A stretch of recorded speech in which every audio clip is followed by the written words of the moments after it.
Good morning students.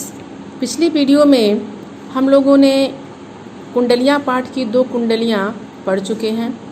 इसी क्रम में आगे बढ़ते हुए गिरिधर कविराय की तीसरी कुंडलियाँ आज हम लोग पढ़ेंगे। गुण के ग्राहक सहस नर, बिन गुण लहे न कोय, जैसे कागा कोकिला, शब्द सुने सब कोय। शब्द सुने सब कोय, कोकिला सबे सुहावन, दो को एक रंग, काग सब भय अपावन। कह गिरधर कविराय, सुनोहो ठाकुर मन के, बिन गुण लहे न कोय, सहस नर ग्राहक गुण के। बच्चों, सबसे पहले मैं इसका शब्दार्थ बता देती हूँ। शब्दार्थ को आप लोग नोट डाउन करते चलिए, जिससे आप लोग को अर्थ समझने में इजी रहेगा। तो पहला शब्दार्थ है गुण। गुण मतलब होता है गुण। गाहक, गाहक मतलब होता है ग्राहक। सहस मतलब हजारों। नर मनुष्य। बिन मतलब बिना। कोय मतलब कोई। सुनय मतलब सुनना। कोकिला मतलब कोयल। सबय मतलब सब।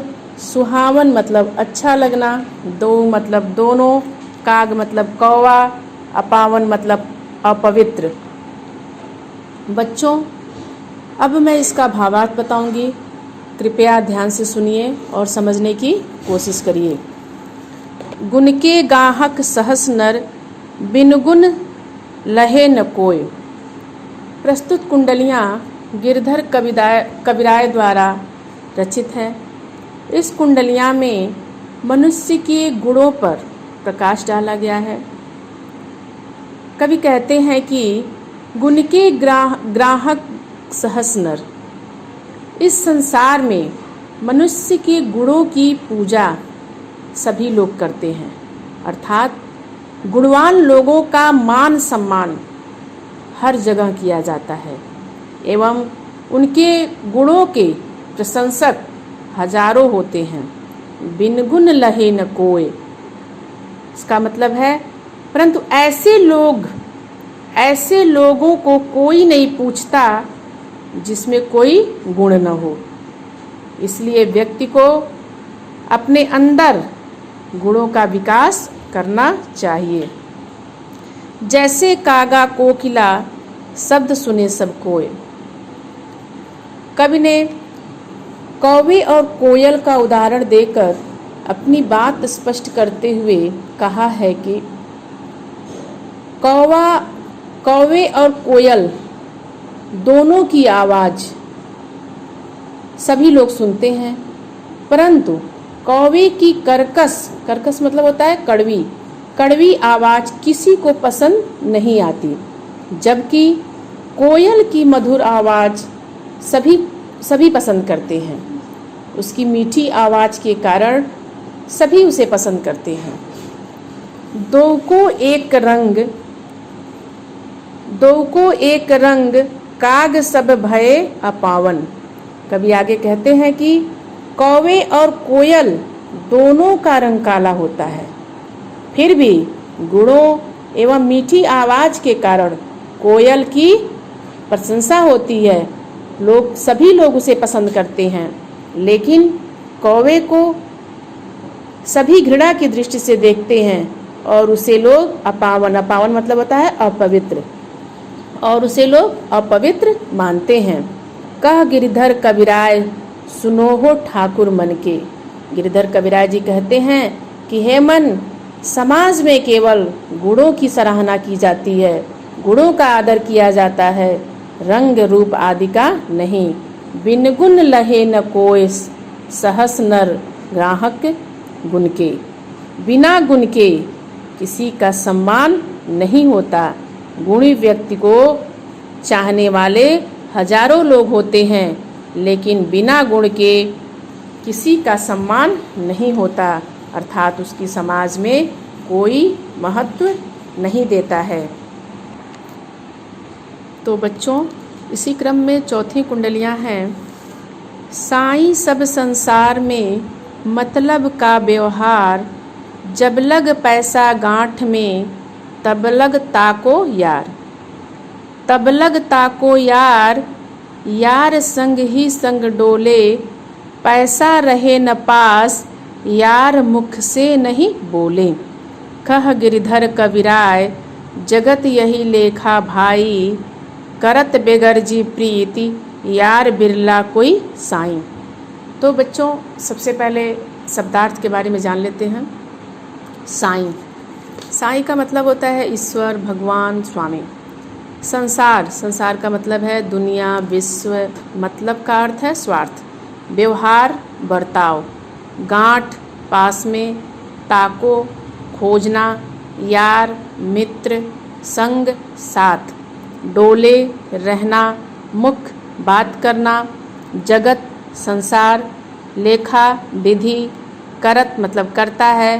बेगर्जी मतलब बिना स्वार्थ के। प्रीति, प्रेम। बिरला, कोई कोई। बच्चों अब मैं इसका भावार्थ बताऊंगी, ध्यान से सुनिए और कंठस्थ करिए। साईं सब संसार में मतलब का व्यवहार। गिरधर कबीराय जी कहते हैं कि इस संसार में सभी लोग प्रायः मतलबी हो गए हैं, जो अपने स्वार्थ के कारण एक दूसरे से मतलब रखते हैं। अगर हम दूसरे शब्दों में कहें तो वे प्रेम का ढोंग करते हैं। एक तरह से देखा जाए तो वे प्रेम का ढोंग करते हैं। जब लग पैसा गांठ में, तब लग ताको यार। कभी कहते हैं कि यह दुनिया इतनी स्वार्थी और मतलबी हो गई है कि जब तक किसी के पास धन होता है यानी पैसा होता है, तब तक सारा संसार उसे अपना मित्र बनाने का प्रयास करते हैं। तब लग ताको यार, यार संग ही संग डोले। कभी कहते हैं कि इस संसार के लोग इतने स्वार्थी हैं कि जब तक आपके जेब में पैसा रहेगा तब तक वह मित्र आपके साथ साथ रहेगा, वह आपके साथ साथ घूमेगा। पैसा रहे न पास, यार मुख से नहीं बोले। कभी आगे कहते हैं कि जैसे ही धनवान मित्र के पास धन समाप्त होता है, वैसे ही वैसे वही मित्र जो आपके साथ दिन रात घूमते थे, मुंह से भी नहीं बोलेंगे। कहने का अर्थ है कि इस संसार में अगर लोगों के पास धन नहीं है तो कोई उसके साथ रहना या घूमना पसंद नहीं करता है। कह गिरधर कबीराय, जगत यही लेखा भाई। गिरधर कबीराय जी कहते हैं कि इस संसार का यही लेखा है, यही व्यवहार है, यही नियम है। करत बेगरजी प्रीत, यार बिरला कोई साईं। कभी कहते हैं कि इस संसार में सभी अपने स्वार्थ के अधीन हैं, स्वार्थ के वशीभूत हैं। इस संसार में शायद ही ऐसा कोई मित्र होगा जो निस्वार्थ भाव से प्रेम करता होगा। इस संसार में ऐसे लोगों की संख्या बहुत कम है जो बिना स्वार्थ के किसी से मित्रता करते हों। तो बच्चों, गिरधर कबीराय ने जो भी कुंडलियाँ में लिखी हैं, वर्तमान समय में भी वो सार्थक प्रतीत होता है। इसी क्रम में 5वीं कुंडलियाँ प्रस्तुत हैं। रहिए लटपट काट दिन, बरु घामे माँ सोए, छाह न बाकी बैठिए, जो तरु पतरो होए। जो तरु पतरो होए, एक दिन धोखा दे हैं, जा दिन बहे बयारी, टूटी सब जर से जय हैं। कह गिरधर कबीराय, छाह मोटे की गहिए, पाती सब झरी जाए, तऊ छाया में रहिए। तो बच्चों सबसे पहले शब्दार्थ के बारे में जान लेते हैं। लटपट, लटपट का मतलब होता है कठिनाई भरे दिन या कष्टपूर्ण जीवन। घामे, घामे का मतलब है मंदिर और घाम का मतलब होता है धूप। काटी मतलब काटना। सोए मतलब है सोना। छाह, छाह का मतलब है छाँव। तरु, तरु मतलब पेड़। पतरो, पतरो मतलब पतला।